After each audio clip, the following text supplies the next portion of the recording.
Testemunho, né? Seria impossível hoje eu não testemunhar essa bênção que Deus fez na nossa vida. Em poucos minutos já passo a palavra para o pastor Samuel, mas eu queria agradecer em primeiro lugar a Deus, a seguir aos irmãos, a toda a igreja que orou. Nós pedimos, solicitamos orações, a igreja, como sempre, nos atendeu em oração e socorreu as nossas vidas através da oração. Estou com uma filha de 38 anos, a mais nova nossa. Ela foi acometida de uma enfermidade na tireoide bastante grave. Grave ao ponto do médico que estava tratando dessa enfermidade dela, ela faz tratamento de tireoide há muitos anos já, e o médico identificou alguns nódulos e o jeito do módulo, pelo jeitão que o módulo se apresentava, a coloração, tamanho, a punção que ela realizou, tinha tudo de um câncer, praticamente tudo certo. Tanto é que o médico que foi operá-la, o especialista de pescoço e cabeça que foi operá-la, ele chamou o meu genro, o esposo dela, junto com ela na consulta e falou: olha, nós vamos fazer a cirurgia, vai ser uma cirurgia muito demorada, porque você tem alguns nódulos e esses nódulos não são bons. Esses nódulos são preocupantes, extremamente preocupantes.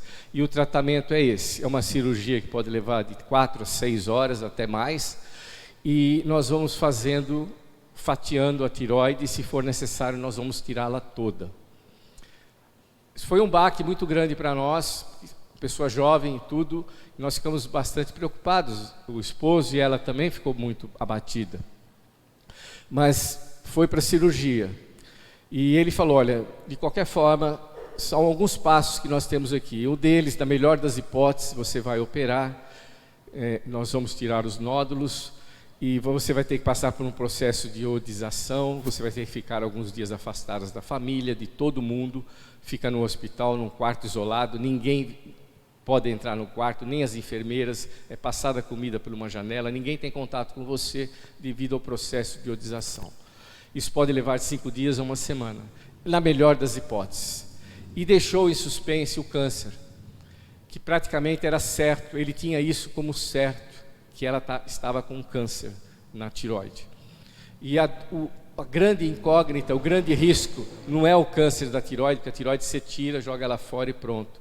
O grande risco é o câncer já ter se espalhado, já pelo corpo. E esse era o risco que o cirurgião tinha. Ela fez a cirurgia na sexta-feira, no sábado, desculpe, assim meia de surpresa, o médico tinha marcado para uma quarta-feira, o hospital chamou na sexta-noite, falou: você esteja aqui amanhã sábado às 5h30, que o cirurgião irá fazer a tua operação, vai ser só a sua operação, porque ela vai ser demorada, vai ser feita no sábado pela manhã. Ela ficou na mesa de cirurgia durante umas 5, 6 horas, talvez um pouco mais. Não vinha retorno das informações, o marido esperando lá. Nós nem fomos para o hospital, porque o médico falou que não adiantava ir, porque ninguém ia poder visitá-la. Enfim, foi uma agonia muito grande. Quando acabou a cirurgia, ele chamou lá o meu genro e falou: olha, a cirurgia foi bem sucedida, nós fomos obrigados a tirar toda a tireoide, não pudemos fatiá-la, deixar nenhum pedaço. Eu fui obrigado, inclusive, a tirar as duas paratireoides, as outras glândulas que são do lado. Eu tirei as glândulas e reimplantei. Ele limpou a paratireoide, ele limpou os nódulos que existiam e reimplantou novamente no corpo dela. Por isso que a cirurgia foi tão demorada. E foi, irmãos, ela ficou uma semana no hospital, demorou a recuperação, ela saiu na sexta-feira, né, bem? Saiu na sexta-tarde. Quando foi no sábado de manhã, ela estava já na minha casa, se recuperando. Ela veio tomar café, sentou na mesa, caiu desmaiada, bateu a cabeça na mesa. Nós ficamos também preocupados, mas ela voltou, tudo bem. Passou ali o sábado, o domingo. O domingo ela se sentiu muito mal, ela teve que ser reinternada. Ficou até terça-feira no hospital, fazendo tratamento para equilíbrio do cálcio. Tudo isso se passou. Ela foi ficando melhor, ela recebeu alta na terça-feira, ela foi internada domingo, saiu na outra terça-feira, então passou 10 dias no hospital. Quando foi na quarta-feira, o médico nos chamou a ela tinha consulta de retorno na quinta. E nós estranhamos porque o médico, às 7 horas da noite, eu estava já preparando para o culto de oração, que nós temos na quarta-feira às 8. Quando foi 7 horas da noite, o médico liga na minha casa e fala: venha para cá, para o escritório, para o meu consultório, urgente, agora. Ela falou: mas o que esse cara quer comigo agora? E nós fomos lá, fui eu e ela, o Jô estava dando aula, fui eu e ela para o médico. Chegamos lá no médico, o médico olhou, falou: Daniela, está ótima a tua cirurgia, fez o curativo, viu que estava tudo perfeito. Ele fez uma plástica, ele operou, fez ao mesmo tempo uma plástica, porque ela tem queloides. Então foi feita a plástica nela, está perfeita a cirurgia. E aí ele pegou várias folhas e falou: agora eu tenho algo para falar para vocês, é algo muito importante. Ele pegou as folhas e foi mostrando. Ele tirou 30 nódulos da minha filha. Ele falou: normalmente a gente tira 3, 4 nódulos. Através da ultrassonografia e da tomografia, apareciam 4 nódulos. 2, inclusive, na parte de trás, que é difícil operar. Você precisa tirar a tireoide primeiro. Aí ele falou: olha, você não tinha 4 nódulos, você tinha 30 nódulos. Eu tirei os 30. E eu mandei fazer biópsia dos 30. Então foi feita a biópsia de 30 nódulos. E ele falou: é impossível que nenhum deles seja cancerígeno. Ele falou: é impossível. Aí ele falou: menina, você tem muita sorte. Você tem muita sorte, porque nenhum nódulo estourou. Nenhum nódulo desses estourou. Eu falei: não é questão de sorte, né? É questão de que tem um Deus que faz milagres, né? É questão de que tem um Deus que faz milagres. Eu falei: olha, doutor, a gente não crê muito em sorte. É que Deus, Ele é soberano e Ele faz milagres. Amém? Ele explicou que esse nódulo é como uma bola de capotão, né? Quem é jogador aí sabe, bola de capotão dentro, ele pode furar, né? A qualquer momento do bico ali pode furar e sai pelo bico um pouquinho de ar. Se sai um pouquinho, o que estava dentro da célula era câncer. E o câncer pode não ficar na tireoide, ele pode pegar na cabeça, no pulmão, nos ossos, em qualquer outro lugar. E ele falou: é impossível não ter estourado nenhum nódulo seu. E nós contamos isso para a honra e glória do Senhor. Ela está na igreja agora, na Igreja Batista, nessa hora, testemunhando também. Ela não pode ainda falar muito bem, mas ela foi lá, ela falou: eu tenho que ir na igreja, eu tenho que falar que Deus me curou. Nós estávamos com esse peso nas costas já há vários meses, né? A cirurgia demorou, nós estávamos com essa suspeita e que era quase uma certeza. Na realidade era quase uma certeza, como o médico tinha certeza de que era câncer mesmo. Mas para a honra e glória do Senhor, foi tirada toda a tireoide e ela vai se recuperar para a honra e glória do Senhor. Eu queria testemunhar para dizer que o Deus ainda é o mesmo Deus que opera milagres. É o mesmo Deus que levanta mortos de túmulos, é o mesmo Deus que cura cegos, leprosos, e para Ele não existe a palavra impossível. No vocabulário do Senhor essa palavra foi riscada. Aliás, ela nunca existiu.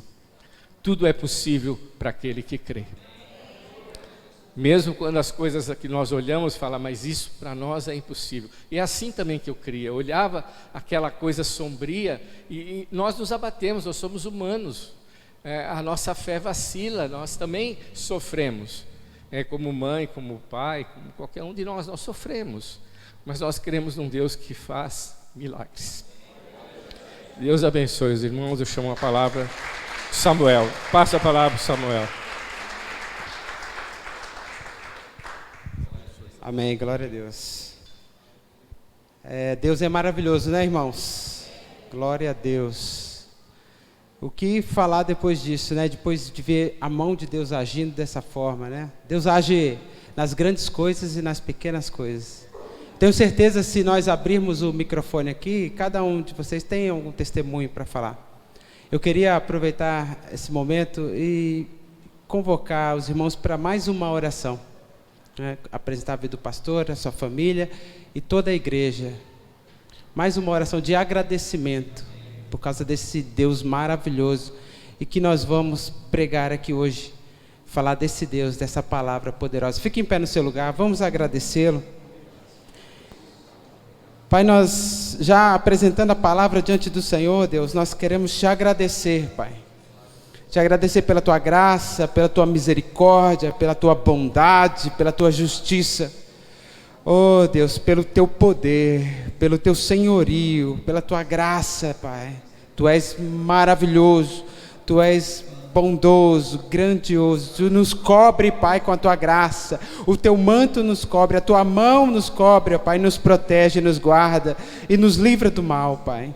Obrigado, Senhor, pela vida do pastor Zé Roberto, sua casa, sua família. Abençoa ele, continua abençoando esta casa, Pai. E cada um aqui nessa noite, cada família aqui representada, Senhor, que leve nessa noite a tua bênção, que leve nessa noite, ó Pai, a tua palavra, Pai, de vitória, em nome de Jesus. Não nos despeça nessa noite vazios, ó Pai. Na verdade, o Senhor já tem falado desde o início, desde a abertura do culto, o Senhor já tem falado, nos louvores, na oferta e no testemunho. Ó Pai, em nome de Jesus, que o Senhor conduza esta palavra, ó Pai, de acordo com a tua vontade, com o teu Espírito Santo. Que caia por terra toda a voz do eu, toda a voz do diabo, ó Pai, que somente a voz do teu Espírito Santo seja ouvida nesse lugar.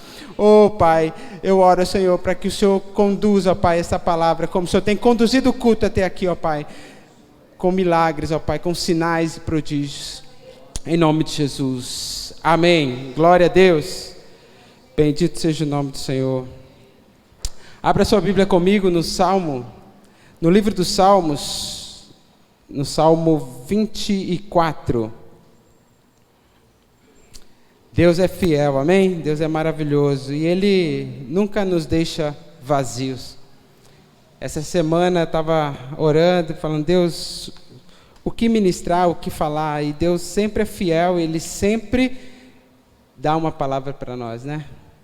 Eu fico imaginando o pastor que prega toda semana, 2 vezes por semana, 3 vezes por semana. Eu falei, Deus, é só Deus mesmo, minha causa.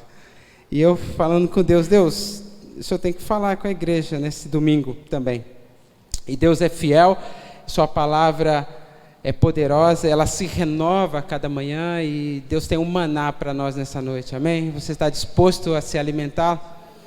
Está disposto a abrir seu coração para receber essa palavra? Em nome de Jesus. Vamos ler o Salmo 24. A palavra do Senhor diz assim: do Senhor é a terra e a sua plenitude, o mundo e aqueles que nele habitam, porque ele afundou sobre os mares e afirmou sobre os rios. Quem subirá ao monte santo do Senhor? Ou quem estará no seu santo lugar?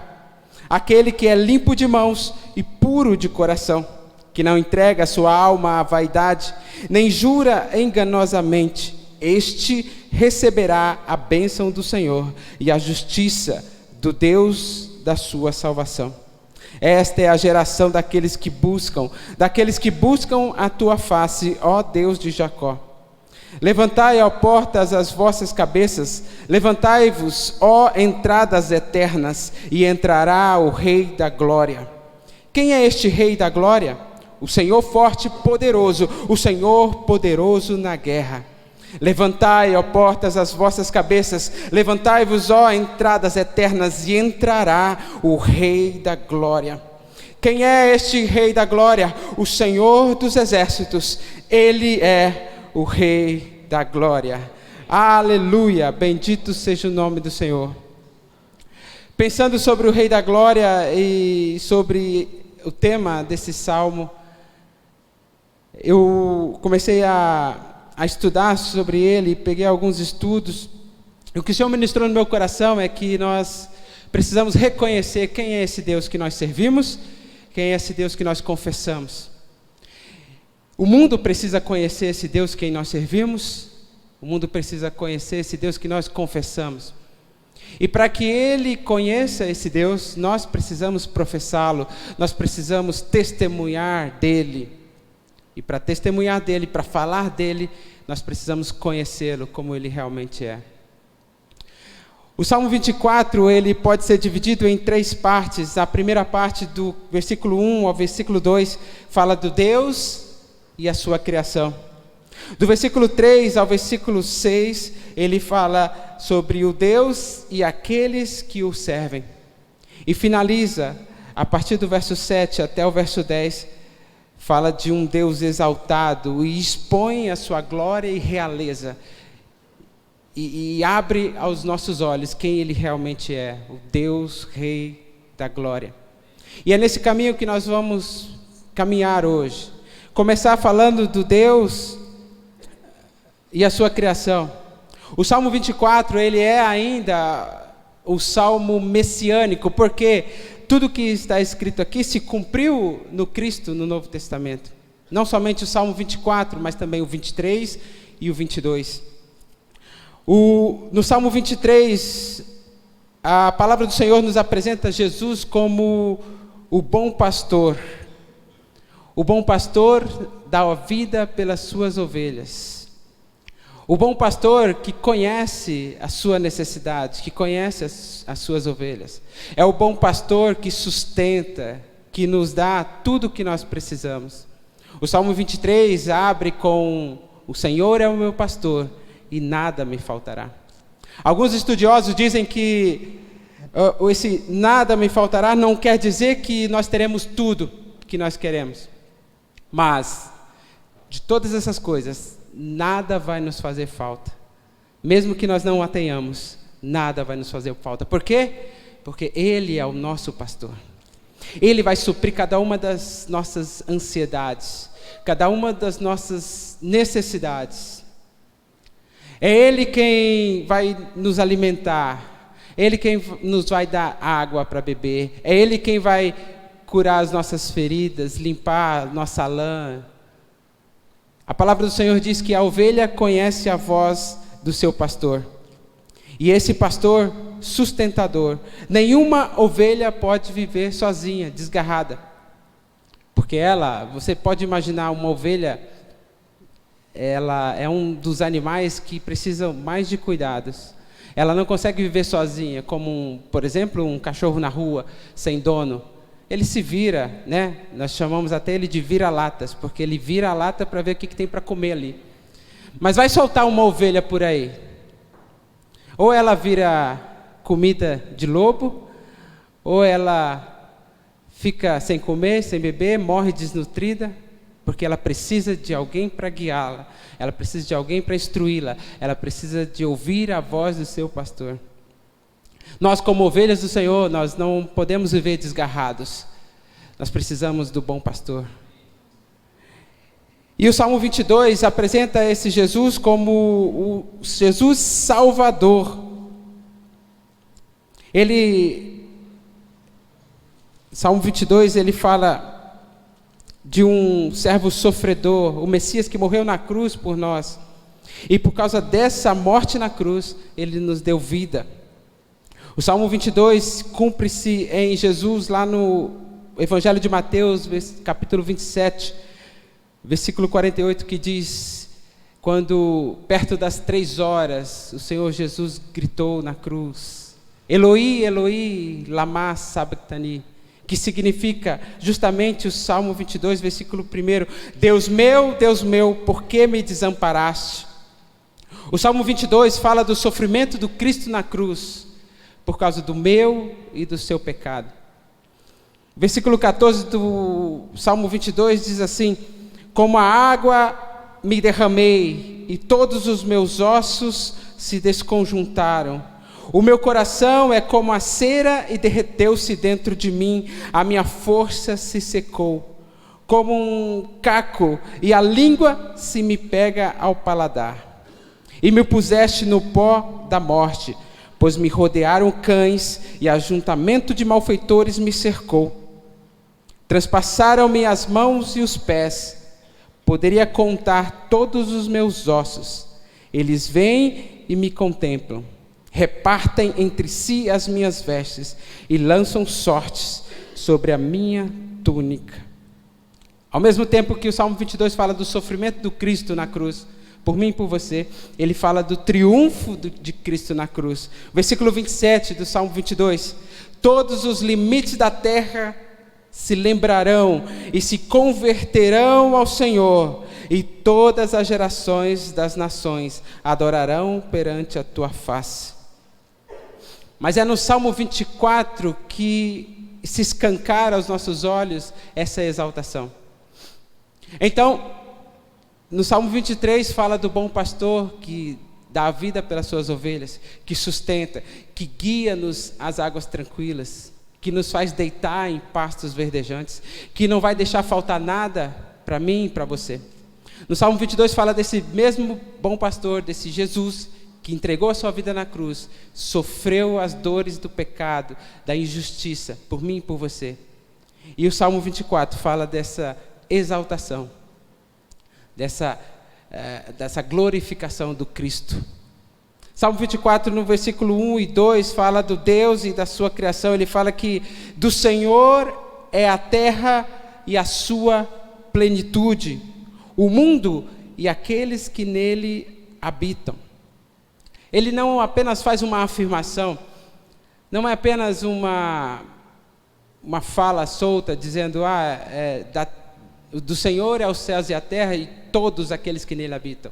Nós somos pertencentes a Ele. Ele não apenas afirma, mas Ele prova, Ele traz argumento. No versículo 2 ele diz, por que do Senhor é o céu?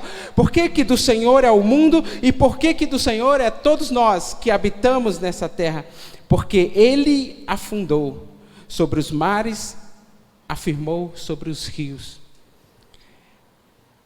Esses versículos não estão baseados apenas em achismo, ele tem provas.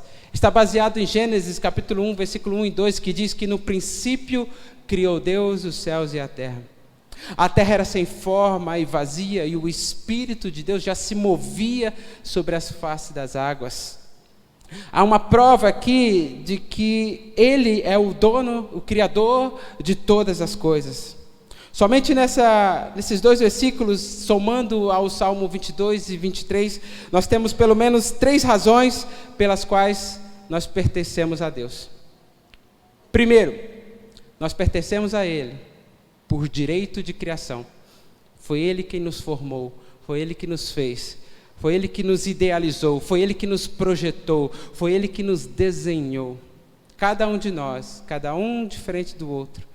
Ele nos desenhou, Ele sabe cada uma das nossas necessidades, sabe cada um dos nossos trejeitos, cada uma das nossas vontades. Foi Ele que nos fez individualmente. Somos seres humanos, subjetivos, individuais.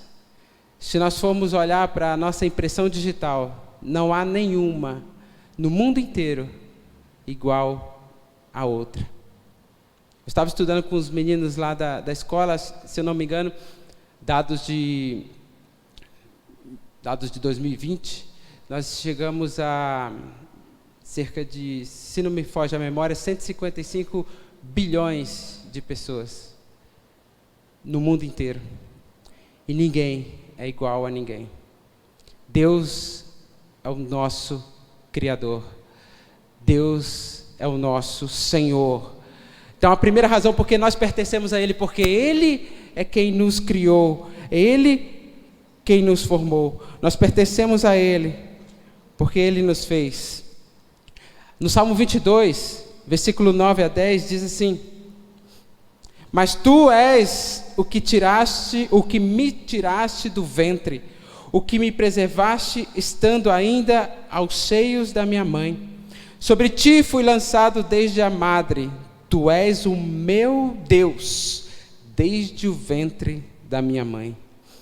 Somos dele por direito de criação. Segundo motivo pelo qual nós pertencemos a Ele, porque é Ele quem nos sustenta como bom pastor. Nós já lemos aqui Salmo 23, Ele é o nosso pastor e nada nos faltará. É Ele quem nos faz deitar em verdes pastos. É Ele quem refrigera a nossa alma. É Ele quem nos guia pelas veredas da justiça por amor do seu nome. E por causa que Ele é o nosso sustentador, Ele é o nosso supridor, Ele tem direito sobre nós. A palavra do Senhor diz lá em João 10, fala, ele compara Jesus com o bom pastor, e fala que o bom pastor dá a vida pelas suas ovelhas. E no versículo 7 ele fala que eu sou a porta das ovelhas. No versículo 9 diz A ovelha que entrar por mim, entrará e sairá. Aquele que entrar por mim será salvo. E ele entrará, sairá e encontrará pastagem. Ou seja, o sustento, o alimento, a nossa base, tudo que nós precisamos. Nós vivemos uma vida de correria, não é? Trabalho, estudo, e a gente quer ganhar mais, e quer pagar as contas, e quer dar uma vida melhor para a nossa família. E muitas vezes esquecemos desse Deus, desse Jesus sustentador, e de que a nossa base é Ele, não é o nosso trabalho, não é o nosso esforço. A palavra do Senhor diz que em vão é o sentinela, se o Senhor não guardar a casa, em vão é o trabalho dele. Em vão é acordar cedo, comer pão de dores e dormir tarde. Se o Senhor não abençoar, nada disso vale. Então nós precisamos parar, né? Um testemunho como esse do pastor José Roberto. E ontem mesmo nós estávamos conversando com um amigo nosso, o senhor Risse. Ele pintou lá a nossa casa e ele foi fazer um serviço numa outra casa e ele caiu por 3 vezes. Não aguentava ficar em pé. As pernas dele bambeavam. E o dono da casa falou para ele: você está doente, senhor Risse? Ele falou: não, só uma dorzinha aqui, é do nervo ciático. Ele falou: não, você vai parar a obra, você vai procurar um médico. Quando ele foi ao médico, descobriu. Ele tinha um tumor aqui na coxa, que já estava consumindo todo o seu osso. Por isso ele não aguentava mais ficar de pé. E ele ficou por 1 ano e meio, né, entre quimioterapia, cirurgia, 2 cânceres. E ele falou que lá no leito de morte, porque deram 2 meses de vida para ele, lá no leito de morte ele falou assim: Deus, eu não tenho mais nada para fazer, então eu vou falar com o Senhor. E começou a orar a Deus, começou a louvar a Deus, começou a falar com Deus. E aí, os 2 meses que deram de vida para ele, virou 1 ano e meio, e nós tivemos a felicidade de encontrá-lo ontem, forte, gordo, né, com a sua muleta, mas já com as placas lá de titânio na perna. E ele falou assim: a vida é maravilhosa. Nós nos apegamos muito nela, né? Nós lutamos por ela. Mas é nesses momentos, no leito de morte, é que nós lembramos de Deus. Ele falou: sabe, Samuel, antes desse episódio, a gente orava, né? Dobrava o joelho, falava um Pai Nosso lá, e amém, obrigado pela comida. Mas sabe quando a gente fica ali e impotente, sem fazer nada? É ali que nós reconhecemos o quanto nós somos necessitados dele, o quanto nós somos dependentes dele. Então que nós possamos parar a nossa correria do dia a dia. Eu falei para minha esposa: nós temos que parar, nós temos que orar mais. Não precisa chegar nesse ponto para nós reconhecermos que o Senhor é o nosso pastor e que nada vai nos faltar. Eu vi uma pregação essa semana do pastor Carlos, da Igreja Batista do Rio de Janeiro, se eu não me engano, e ele falando sobre essa ânsia, né, de nós queremos resolver as coisas, de queremos está tudo sob nosso controle, essa ansiedade. Ele fala que esse desejo de querer resolver, de querer tomar frente, é uma atitude de dúvida do caráter de Deus. Quando nós duvidamos do caráter de Deus, é então que nós tomamos a frente, metemos as mãos pelos pés muitas vezes. Nós precisamos confiar mais em Deus, que é o nosso bom pastor. Ele não vai medir esforços para te curar, para te sarar, para te sustentar. A palavra diz que quando uma ovelha é perdida, ele deixa as 99 no aprisco e ele vai atrás dessa ovelha. Ele enfrenta os desafios, mas ele traz essa ovelha de volta, ainda que cheia de carrapicho, ainda que cheia de feridas. Ele derrama o óleo, o bálsamo e cura e restaura. Ele gasta tempo com essa ovelha. Então, se você está aí, talvez muito longe, distante, hoje é tempo de voltar para Ele. Hoje é tempo de reconhecer que Ele é o seu pastor e que nada vai te faltar. Entregue-se a Ele. Entregue as suas ansiedades a Ele, as suas necessidades a Ele. Ele tem cuidado de nós. Amém? Terceira razão, porque nós pertencemos a Ele. Porque Ele nos salvou, porque Ele nos comprou com preço de sangue. Além do Salmo 22, que fala desse sofrimento, desse sacrifício de Cristo, abra comigo a sua Bíblia, na carta de Pedro, 1 Pedro, no capítulo 1.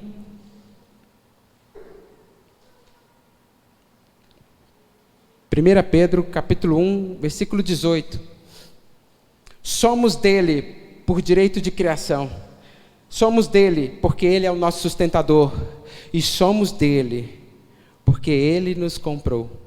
Versículo 18 diz assim: sabendo que não foi com coisas corruptíveis, como prata ou ouro, que fostes resgatados ou fostes comprados da vossa vã maneira de viver, que por tradição recebestes dos vossos pais, mas com o precioso sangue de Cristo, como de um cordeiro imaculado e incontaminado. Foi um preço muito alto, queridos. Nós nem imaginamos, acho que não passa nem pelo nosso intelecto, a grandeza, o valor desse preço. Um Cristo, o Deus Todo-Poderoso, cheio de glória, cheio de majestade, se esvazia, toma a forma de homem, se humilha até a morte, morte de cruz, é cuspido, é esbofeteado, é surrado, é transpassado os pés, transpassado as mãos, suas vestes são tiradas como sorte, rasgadas. Para quê? Para que nós hoje tivéssemos vida. Nós precisamos reconhecer esse senhorio. Somos dele, porque ele nos comprou, porque ele nos salvou. Bendito seja o nome do Senhor. Mas, tudo isso, nós já sabemos. Que Deus é um Criador de todas as coisas e dono de todas as coisas. Ele é o bom pastor que dá a vida pelas suas ovelhas. E Ele é o Salvador, que morreu na cruz para perdoar o meu e o seu pecado. Nós que, os bons frequentadores, de escola bíblica, já sabem disso de cor salteado. E até mesmo aqueles que não frequentam, até mesmo aqueles que estão nos ouvindo, que nem ao menos frequentam uma igreja, mas sabem. Lá dentro deles, eles sabem, eles confessam. Eu converso com alguns deles, eles sabem que Deus é Criador, que é o Senhor de todas as coisas. Eles sabem que Deus é o sustentador de todas as coisas. Eles sabem que Deus é o Salvador, que morreu na cruz e perdoou nossos pecados. Mas não adianta saber, não adianta conhecer. A gente precisa ter uma ação em cima disso, a gente precisa reagir a isso. O que isso influencia no nosso viver? O saber que Deus é o Criador, que Deus é o bom pastor, que Deus é o Salvador, o que isso influencia na minha vida? O que tem a ver comigo? O que tem a ver com você? Aí que entra a segunda parte do Salmo, que fala do Deus e aqueles que o servem. Versículo 3. A partir do momento em que nós sabemos que Ele é o nosso Criador, Ele é o nosso Salvador e sustentador, o salmista traz uma pergunta e diz assim: quem subirá ao monte do Senhor? Ou quem estará no seu santo lugar? Aquele que é limpo de mãos, puro de coração, que não entrega a sua alma à vaidade, nem jura enganosamente. Essa pergunta deveria gerar temor e tremor em nós. Quem subirá? No versículo 5 ele responde, no versículo 4, aqueles que têm mãos limpas e um coração puro. Aquele que não entrega a sua alma à vaidade e nem jura enganosamente. Ele fala desses que vai subir ao monte santo do Senhor, que vai estar no santo lugar. Aquele que vai subir. Se são estes que vão subir, o contrário também é verdadeiro. existem aqueles que não vão subir. Existem aqueles que não vão estar no santo lugar. Isso gera um medo, um temor, um tremor. Isso nos faz refletir sobre como nós temos agido, como tem sido as nossas vidas.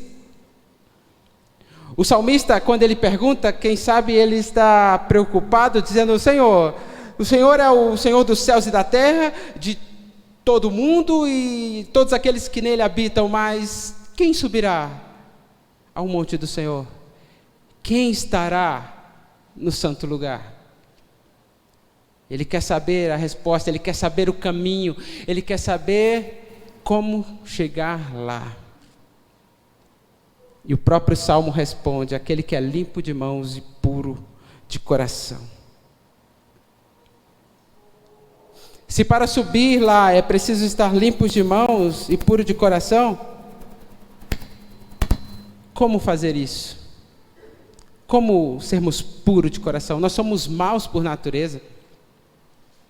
Parece que nós combinamos, eu e o pastor, quando ele abriu o culto e disse: nós somos pecadores de carteirinha, não é? Nós não podemos nos santificar nós mesmos. Nós não podemos limpar nossas próprias mãos e dizer: ó Deus, aqui ó, minhas mãos limpas. Aquele que diz que não tem pecado já se torna pecador ali mesmo, no momento da confissão. Então o que fazer para subir? O que fazer para estar lá? O mundo diz que nós, cristãos evangélicos, causamos terrorismo nas pessoas. As pessoas estão na igreja com medo. Porque eu vou para a igreja com medo de ir para o inferno. E aí os pastores, os bispos, os padres prendem, jogam uma corrente nos crentes e dizem: se você desviar, você vai para o inferno. Essa é a visão do mundo de nós. Mas não é assim. Eu lembrei, preparando essa palavra, eu lembrei de um encarte antigo, do CD. Antigamente tinha CD, né? O pastor Fernandinho escreveu lá no seu encarte do seu CD, ele disse assim: Senhor, se eu te adoro com medo de ir para o inferno, então me jogue lá, me mande para lá agora, porque eu não quero te adorar com medo de ir para o inferno, eu quero te adorar porque pelo que tu és, e porque o Senhor me escolheu e me salvou. Então, os crentes, você não está aqui na igreja preso, você não está aqui com medo, não é um terrorismo que a igreja faz com os irmãos. Você está aqui porque o Senhor te escolheu para estar aqui, o Senhor te alcançou. E como então fazer para termos essas mãos limpas e um coração puro? Hernandes Dias Lopes diz assim: se nós não praticamos as boas obras para ser salvos, nós praticamos as boas obras porque já somos salvos. As boas obras é fruto da salvação, é fruto da escolha de Cristo. Jesus te salvou, te resgatou, Ele te transformou. Você só pode praticar boas obras depois de nascer de novo. Você só pode praticar boas novas, você só pode ser puro de coração e ter mãos limpas se você realmente teve um encontro com Cristo e Ele transformou a sua vida. O caminho é o inverso. Eu não pratico boas obras para alcançar a salvação. Não, eu sou alcançado, eu sou resgatado, eu sou salvo. E aí então eu pratico as boas obras por causa do amor de Cristo que está no meu coração. A palavra do Senhor diz em Romanos que nós éramos inimigos de Deus. Em outro texto diz que não há um justo sequer. Então não tem como nós sermos justos. Não tem como nós mesmos nos purificarmos. O único que pode nos santificar é aquele que é santo, aquele que não experimentou o pecado. É Ele quem nos santifica, o Cristo Jesus, o único que pode nos tirar do pecado. Aí nós entendemos Davi quando ele fala lá em Salmo 51, quando ele fala: Deus, purifica-me como hisopo, dá-me um novo coração, porque ele não consegue ele mesmo se purificar. Ele precisa do Deus, ele precisa da ação do Espírito Santo para que transforme o coração dele, arranque o coração de pedra e troque por um coração de carne. E aí, então, ele praticará as boas obras.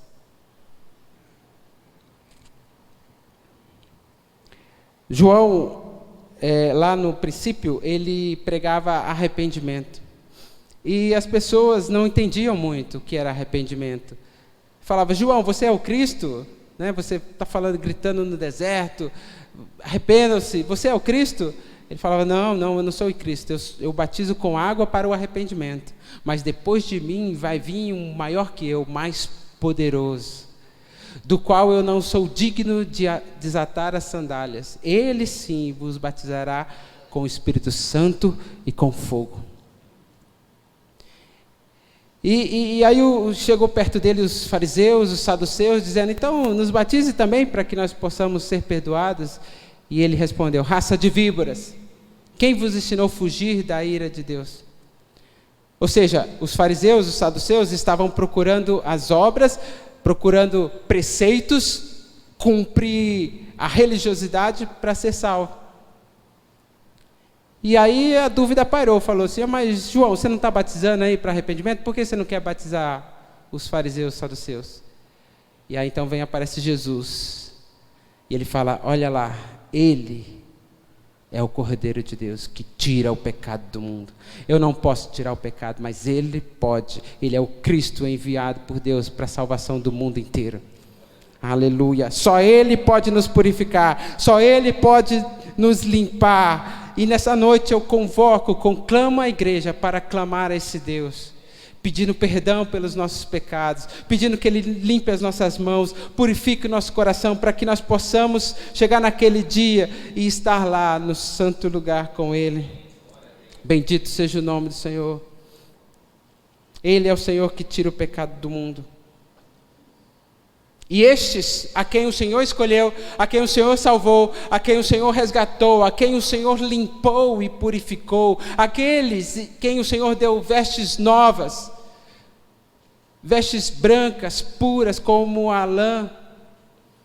Estes, versículo 5 do Salmo 24, este receberá a bênção do Senhor, a justiça de Deus e da sua salvação.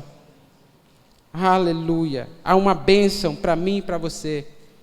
Nós receberemos essa bênção de Deus, essa justiça. A palavra justiça aqui, em outros textos, quer dizer também misericórdia. Nós não somos dignos de salvação. É pela graça que nós somos salvos.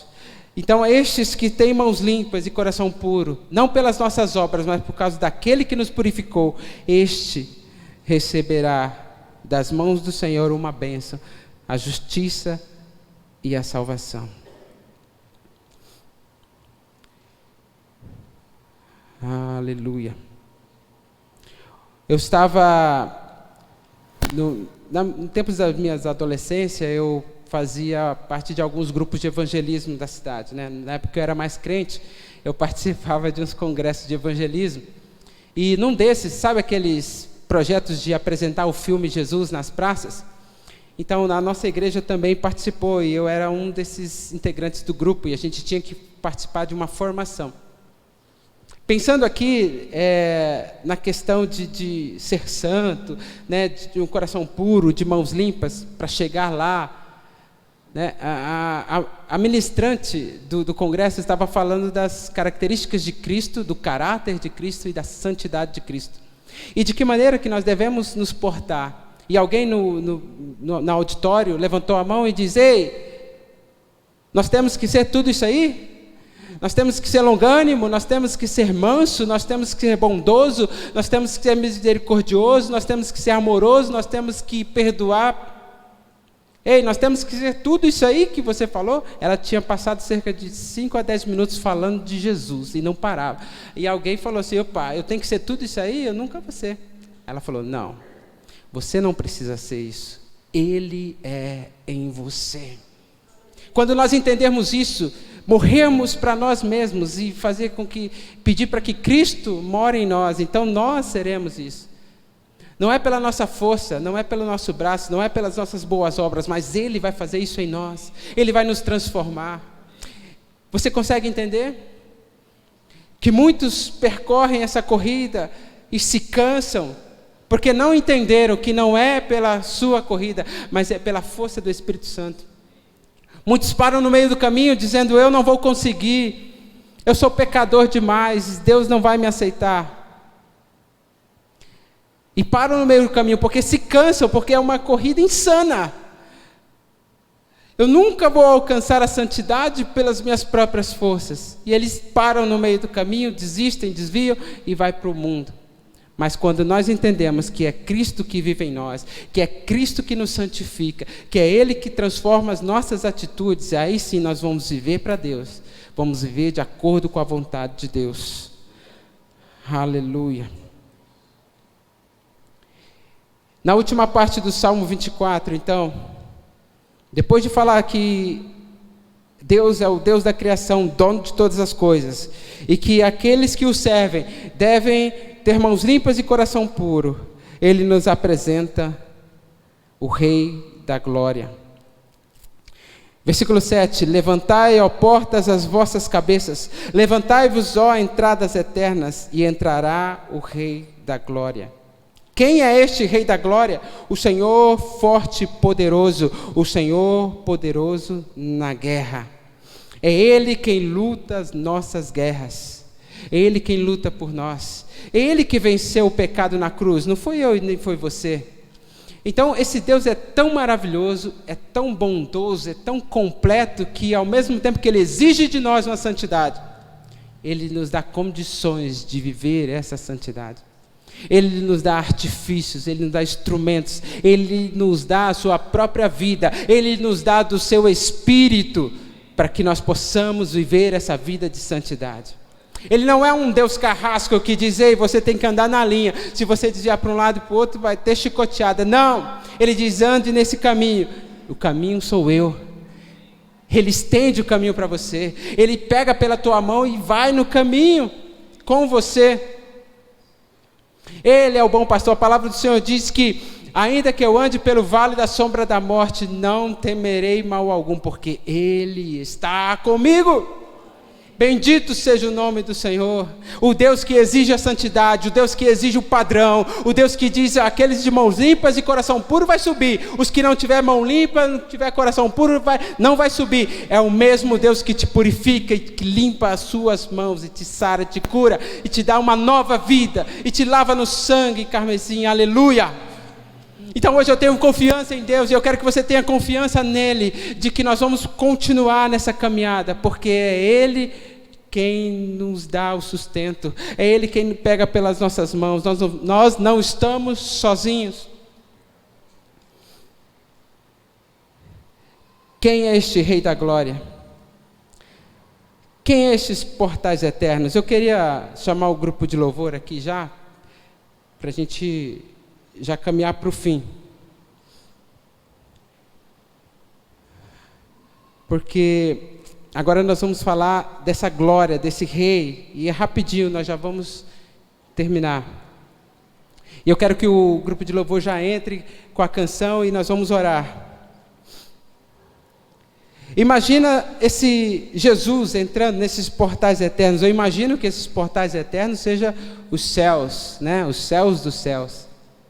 E Jesus, depois de ter vencido tudo, Ele está retornando ao Pai, cheio de glória, cheio de majestade. Ele tomou para si de novo aquela glória que Ele tinha se despido, e agora Ele se veste com essa glória, mas com um up a mais. Ele venceu o pecado, Ele venceu o mundo, Ele venceu o diabo. E o céu não é um lugar que vai muita gente lá, né? Imagina um lugar que não vai muita gente e de repente começa a bater na porta. Opa, quem vem visitar o céu? Né? Os anjos lá conversando entre si poderia dizer: ué, quem está na porta do céu? Ninguém vem no céu, por que estão batendo na porta? E alguém grita lá de fora: levantai, ó portas, as vossas cabeças, levantai, ó portais eternos, para que entre o Rei da Glória. E aí os anjos ficam doido, fala: quem é?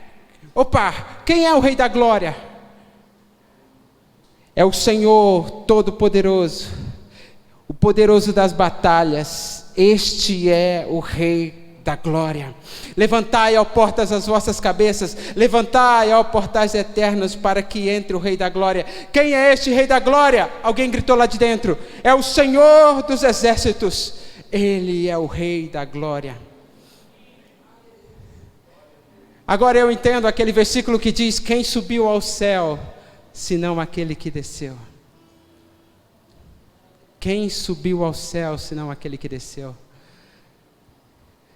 Aquele que se humilhou, aquele que pregou, aquele que se apresentou a nós cheio de graça, cheio de glória, como a glória do Filho unigênito. A palavra glória, ela tem um significado muito importante na Bíblia. Lá em Êxodo 33, Moisés falou para Deus: Deus, não me faça subir desse lugar se o Senhor não for comigo. E ele fala assim: Senhor, então, para provar que o Senhor está comigo, me mostra a tua glória. O Senhor falou para ele: eu farei passar toda a minha bondade diante de ti, apregoarei o meu nome diante de ti, e terei misericórdia de quem tiver misericórdia, e me compadecerei de quem me compadecer. Ou seja, Moisés pediu a glória de Deus. Deus derramou sobre a vida dele a bondade, derramou misericórdia, derramou compaixão, derramou a pregoação do nome dele. A glória de Deus tem a ver com a bondade dele. Ele é o Rei da glória. Ele é o Rei bondoso. A sua bondade dura para sempre. A sua glória dura para sempre. Sabe, essas bênçãos que você recebeu, que você está recebendo, que você vai receber, é a glória de Deus sendo derramada sobre a tua vida e sobre a tua família. E anos atrás, eu estava aqui sentado neste banco, era dezembro, e eu falei: Deus, se eu chegar inteiro até janeiro, eu vou te dar graças. Se eu chegar pelo menos até janeiro, Deus, porque naquele dezembro eu estava quebrado, eu estava um caco. Talvez minha esposa não sabia disso, mas eu estava um caco, e eu falando com Deus: Deus, tem misericórdia de mim. 2, 3, 4 anos se passaram, e olha aqui, eu e você vivo, acordado, de pé, porque o Rei da glória derramou sobre a minha vida e a sua vida a glória dele. A bondade se estendeu sobre nós, a bondade e misericórdia do Senhor nos alcançou. Fique em pé no seu lugar, querido. Exalta o nome dele, glorifica. Se ele te alcançou, se ele te resgatou, se ele derramou a glória sobre a sua vida, se ele derramou a bondade, então fica alegre aí no seu lugar, em nome de Jesus. A glória de Deus tem a ver com a sua bondade, amor e misericórdia. O Novo Testamento, Jesus se revelou para nós a glória de Deus.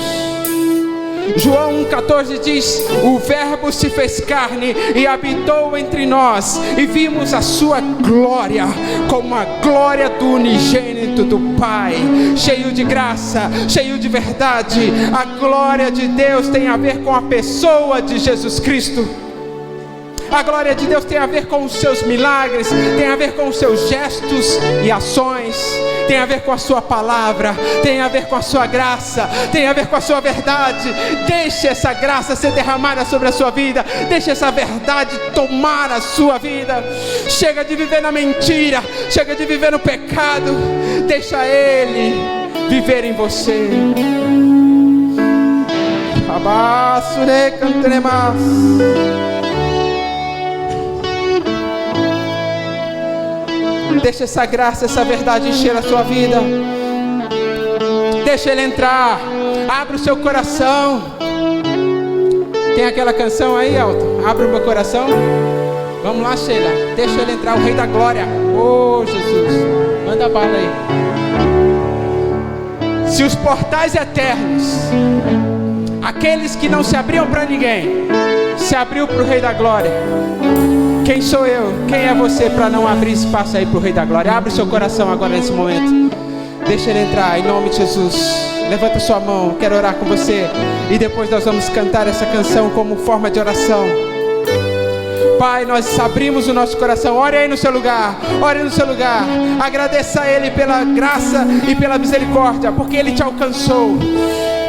Bendito Deus, Rei da Glória, um Deus tão poderoso, tão grandioso, e habita no nosso coração, tão pequeno, tão frágil, tão mau, tão sujo que somos. O Senhor nos resgata, o Senhor nos sara, o Senhor nos cura. Pai, nós nos apresentamos a Ti como igreja, e nós te pedimos, ó Deus, vem nos revestir com Tua glória, vem nos revestir com Teu poder, vem nos revestir com a Tua verdade, com a Tua graça, para que nós possamos sair daqui e enfrentar este mundo cão, enfrentar, ó Pai, as ofertas do maligno, enfrentar as ofertas do pecado e do mundo, e dizer não para elas, porque Cristo habita em nós. Abrimos nosso coração nessa noite, Pai, para receber o Senhor.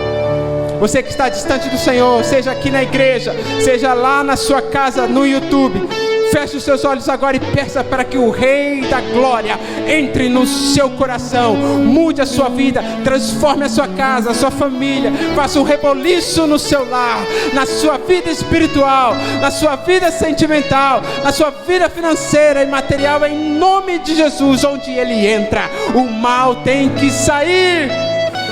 Bendito seja o nome do Senhor.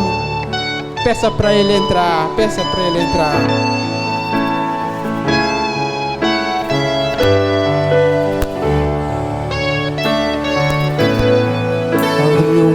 Da sua glória, e semelhante ao homem se esvaziou, servo tomou, e assim mesmo se humilhou, e como filho até a morte, morte de cruz. Mas o grande Deus, o nosso Pai, o exaltou e lhe deu o nome, é sobre todo nome no céu e na terra, e debaixo da terra, ao nome de Jesus, todo joelho se dobrará,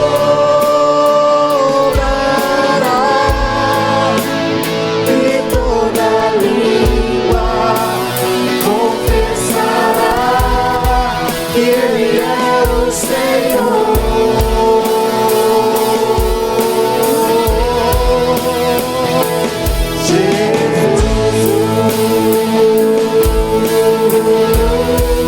Nome sobre todo nome, nome sobre todo nome, Jesus.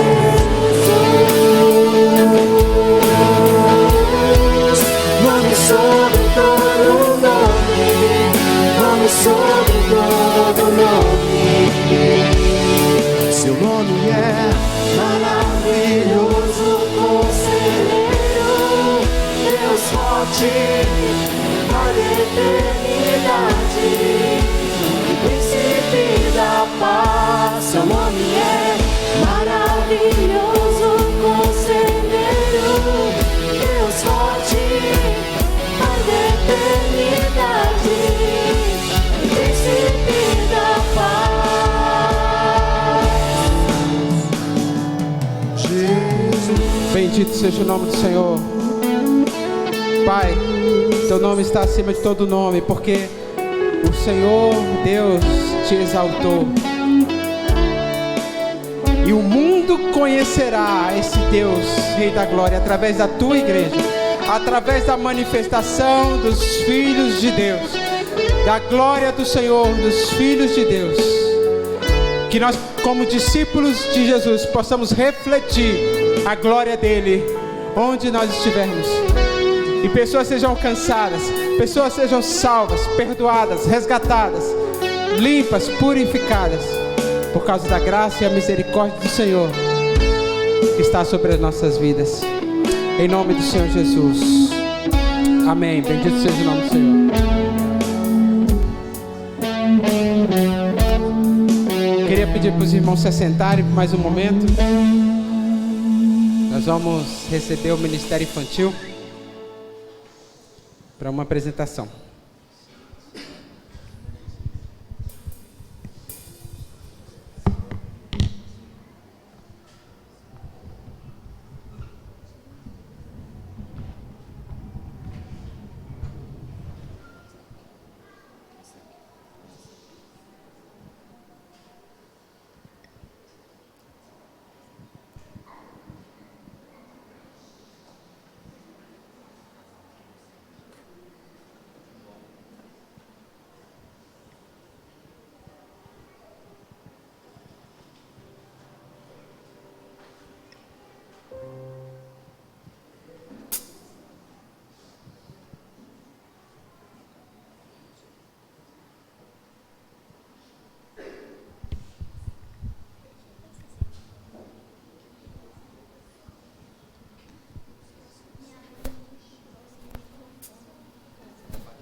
Pessoal, o Ministério Infantil, as crianças de 6 a 11 anos, esse mês aprendeu sobre missões. E a Esther vai explicar uma das ofertas, que é a oferta de alabastro, para que ela serve. E depois eu convido vocês a cantar Deus sara essa nação, junto com as crianças. Oferta de alabastro é para construir igrejas, casas para pastores, casas para missionários e escolas para ensinar o evangélico.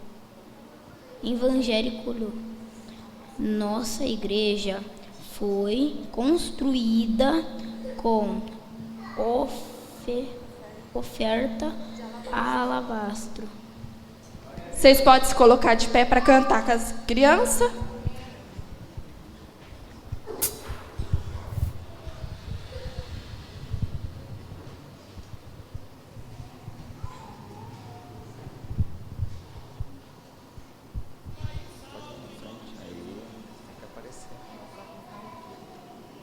Deus sara esta nação, porque o teu povo aqui nesta noite clama por esse perdão. Esse povo tem vontade de ver esse país salvo em nome de Jesus. Esse povo glorifica as suas palmas, celebrando a Ti, dizendo: sara, Senhor.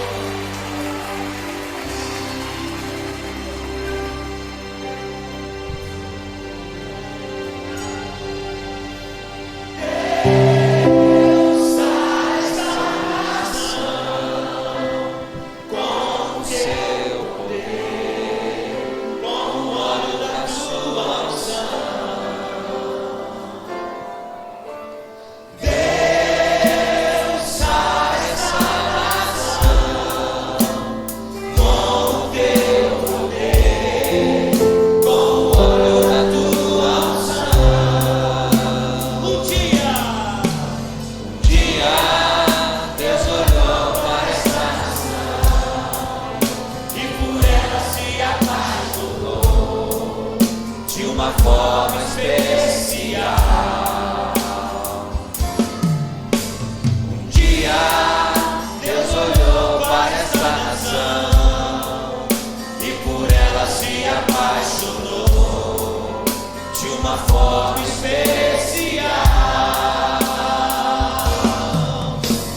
Deus. Amém. Vamos orar.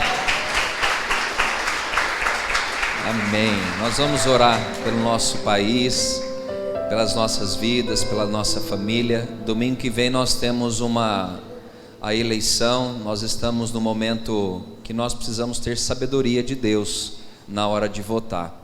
Analise o seu candidato, a proposta de governo do seu candidato. É lógico que nós não vamos ter um pastor ou um líder espiritual, nós vamos ter um presidente, mas ele tem que estar de acordo com, não vou falar tudo, mas com uma boa parte daquilo que a gente crê. É hora de nós orarmos pelo presidente, para que Deus dê sabedoria à nação nossa para votar, pelos senadores, gente, que é muito, mas muito importante também, tanto quanto o presidente. Não jogue o seu voto fora, vote em alguém que vai fazer diferença no Senado. Vote também pelo deputado federal, que também são os homens que estão ali criando leis, vetando e fazendo projetos. Nós também precisamos votar bem. E pelo governador do estado e pelo deputado estadual. Não é simples, gente, não ache você que é coisa fácil, mas eu creio que Deus vai te dar a direção. Se interesse, leia sobre as propostas da pessoa que você já tem uma direção para votar, para que você não coloque a pessoa errada para governar 4 anos o nosso país e o estado aqui nosso de São Paulo, tá bom? Vamos orar. Obrigado, Vilma, por estar aí com as crianças. Elas já falaram de missões, tantas outras coisas, de paternidade. Tem sido um tempo bom e nós queremos orar. Dê a mão para quem está ao seu lado, as crianças aqui junto comigo. Isso, dá a mãozinha para o seu amiguinho, para a sua amiguinha. Aí, vocês estão tudo apertado, pode ter mais espaço para lá, pode ir mais para lá. Isso, Miguel, pode ir um pouquinho mais para lá. Opa. Amém. Nós vamos orar pela nossa nação. Senhor, nós queremos orar pela nossa nação, nós queremos orar pelo nosso país, queremos orar pelas eleições que teremos no domingo que vem, Pai. Orar para que o Senhor dê direção, para que possamos colocar o presidente certo, o senador certo, que possamos colocar o governador também do estado certo, o deputado federal, estadual. Dê sabedoria à tua igreja, ao teu povo, Pai. É tempo de nós exercermos a nossa cidadania, Pai. Nós não somos daqui, mas nós vivemos aqui. A eternidade não é aqui nessa terra, mas nós passamos alguns anos aqui. E para isso, ó Deus, acontecer de maneira boa, saudável, nós precisamos colocar os governadores que estarão à frente da nossa nação e do nosso estado também, Pai. Que o Senhor, ó Deus, possa quebrar todo o poder do inimigo para oprimir a nossa nação, a nossa cidade, o nosso estado. Que toda e qualquer ação do inimigo, ó Deus, para transformar esse país em um país, ó Deus, onde as coisas, o aborto, as drogas e tantas outras coisas sejam liberadas, ó Deus, anula isso nas regiões celestiais e dá, Senhor Deus, ó Deus, governadores segundo a tua boa vontade, segundo o teu bom querer para cada um de nós, Pai amado. Nós oramos, ó Deus, pela nossa igreja, oramos pelas nossas famílias, pelas nossas crianças, adolescentes, jovens, oramos pelos adultos e anciãos que estão aqui, os que estão em casa também participando desse culto. Enfim, ó Deus, abençoe cada um de nós, sara, cura as nossas vidas, as nossas feridas, e que o Senhor, ó Deus, abençoe o teu povo nessa noite de maneira especial. Nós queremos sair daqui, ó Deus, encharcados com a tua glória, pelo teu poder, pela tua palavra, e que tenhamos uma semana de vitória na tua presença, Pai. Oramos, ó Deus, agradecidos por tantos milagres que o Senhor tem feito por nós e por aquilo que o Senhor ainda fará no nosso meio. Que o amor do Pai, a graça de Jesus Cristo Filho e que as consolações do Espírito Santo sejam sobre nós hoje, para todos sempre. Amém e amém. Dê um abraço quem está ao seu lado. Uma ótima semana para todos, em nome de Jesus.